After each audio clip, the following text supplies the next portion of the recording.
आज हम अपना last lecture ventilation in terrestrial vertebrates को आगे कंटिन्यू करेंगे और इसमें हम एग्जांपल्स देखेंगे कुछ टेरेस्ट्रियल वर्टिब्रेट्स की, like amphibians, reptiles and birds की। उसके अंदर वेंटिलेशन किस तरह से होती है, यानी इन तीनों ग्रुप्स के अंदर गैस एक्सचेंज किस तरह से होता है, और इन तीनों में गैस एक्सचेंज जो है उसके लिए जो लंग्स हैं उनमें क्या डिफरेंस है, और इसके अलावा जो मैकेनिज्म है उसमें क्या डिफरेंस है।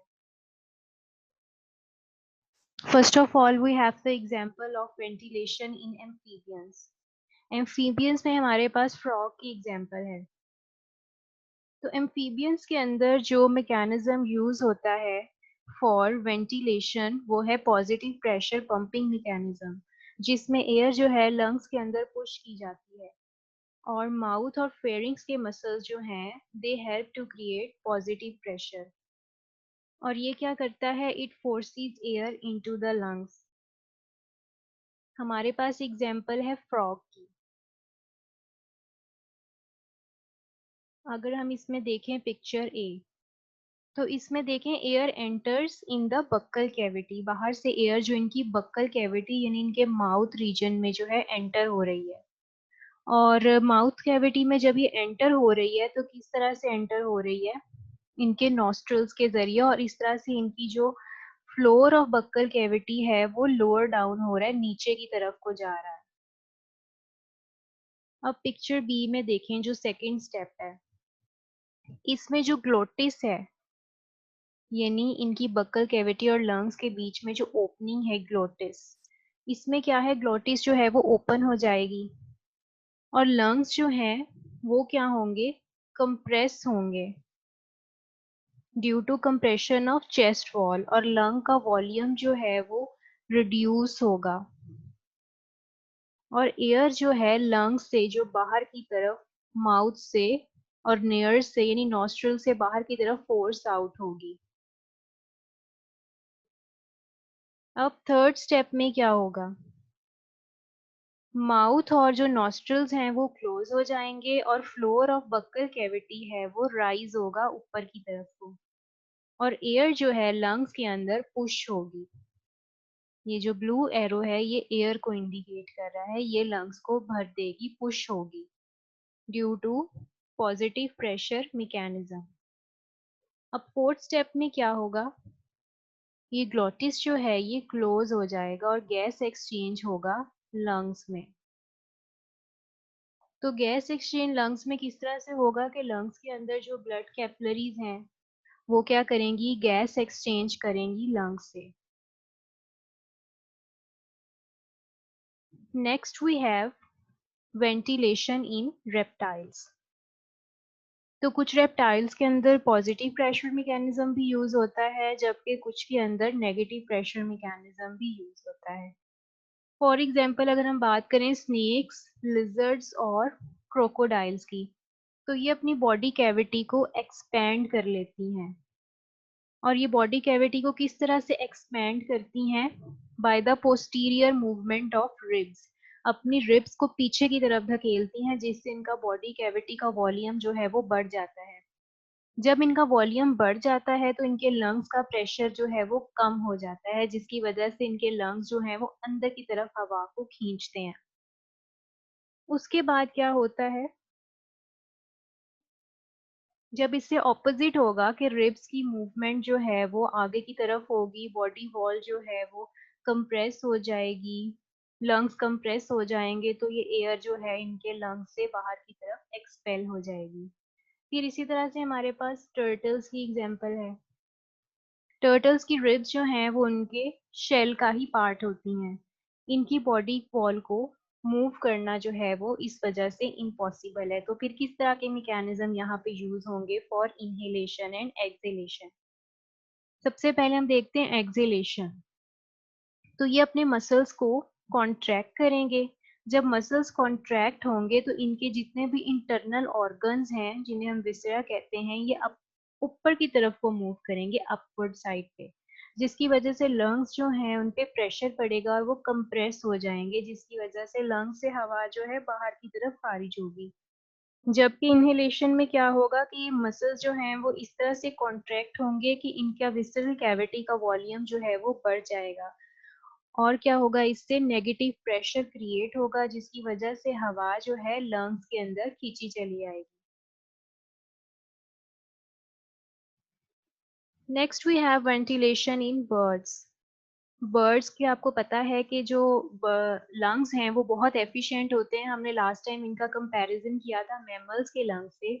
हमने देखा था मैमल्स के लंग्स में बहुत सारे एल्वियोलाई होते हैं, ब्लाइंड एंडेड सैक्स होते हैं, जिसकी वजह से क्या होता है उनमें इतना एफिशिएंट गैस एक्सचेंज नहीं होता। लेकिन जो बर्ड्स हैं उनके अंदर one way flow of air होता है। One way flow of air में क्या होता है कि एक ही दफा जो है हवा जो है पास आउट होती है, वो पीछे की तरफ वापस को उसका बैकवर्ड फ्लो नहीं होता। और फ्रेश एयर जो है वो ईच ब्रेथ के साथ इनके अंदर आती है और 90% जो है ऑक्सीजन जो है इस तरह से ये उसमें से ड्रॉ कर लेते हैं। और हालांकि बर्ड्स के जो हैं लंग्स जो हैं वो बहुत स्मॉल होते हैं, लेकिन ये बहुत एफिशिएंट हैं for ventilation and oxygen consumption.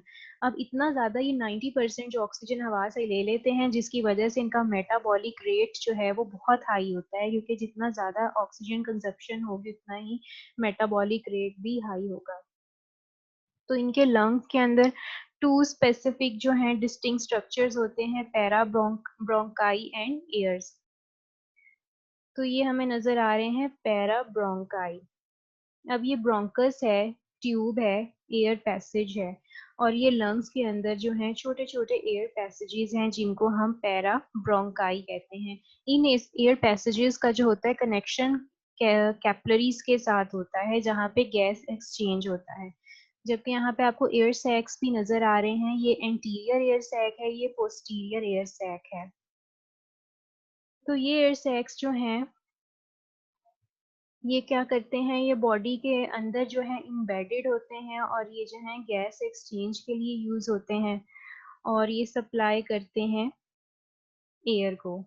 तो contraction of these air sacs जो है वो क्या करती है, इनहेलेशन और एक्सहेलेशन का पार्ट है। और ये एयर सैक्स जो हैं बॉडी कैविटी के अंदर स्प्रेड आउट हुए हुए हैं, जबकि मसल्स जो हैं इन एयर सैक्स की कॉन्ट्रैक्शन और रिलैक्सेशन को कंट्रोल करते हैं। अब जो रेस्पिरेशन इन बर्ड्स है इसके अंदर टू साइकिल्स हैं।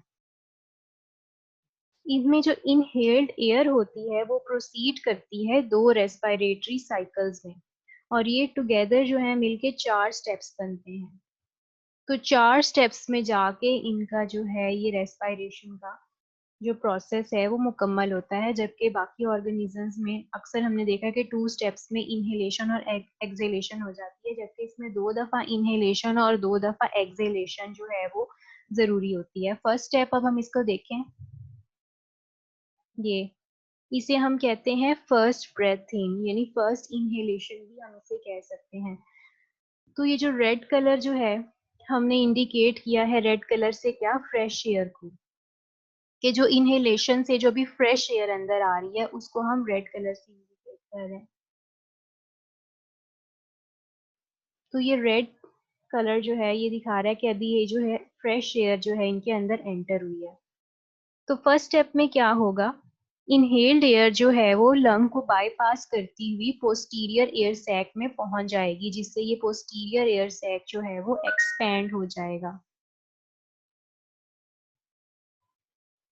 अब क्या होगा जब फर्स्ट एक्सहेलेशन होगी, तो ये एयर जो है कहाँ चली जाएगी, लंग्स में, वहां पे पैरा ब्रोंकाई में।